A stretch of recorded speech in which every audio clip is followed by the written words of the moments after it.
Assalamu alaikum warahmatullahi wabarakatuh.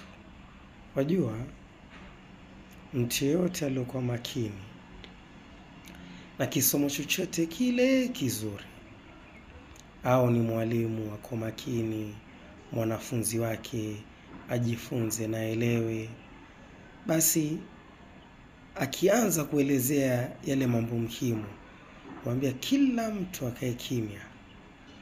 Na kama kuna mtu alikuwa anachezea kitu, huzuiwa asicheze kitu kile. Na kama kuna mtoto mkorofi, basi hufukuzwa katika labda mazingira yale ya kusomea.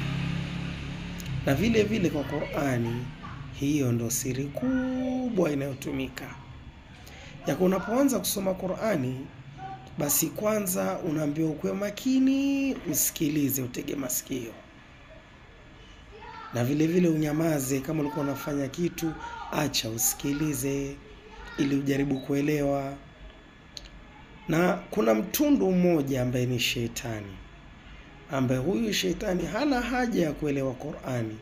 Yeye tayari ashawekania ya kuwa yeyote anayejaribu kusoma Qur'ani atampotosha, ama vitabu vya dini atampotosha. Basi huyu hufukuzwa aende mbali na kisomo kile, sababu sasa ni mambo serious na ni mambo ambayo tunataka yanayosomwa yaeleweke. Basi hufukuzwa. Na hufukuzwa vipi?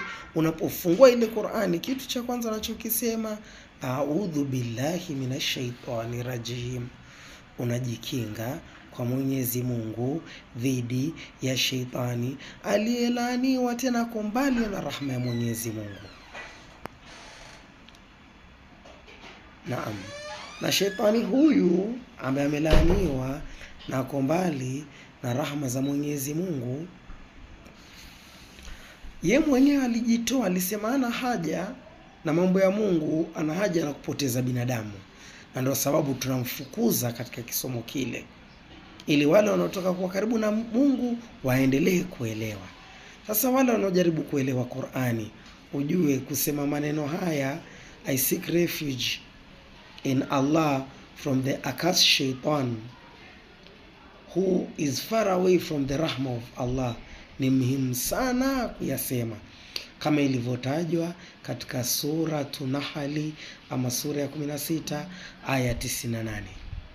Sasa wewe unataka kuelewa Qur'ani, lakini hutaki kumfukuza sheitani ambaye yeye aslan hataki wewe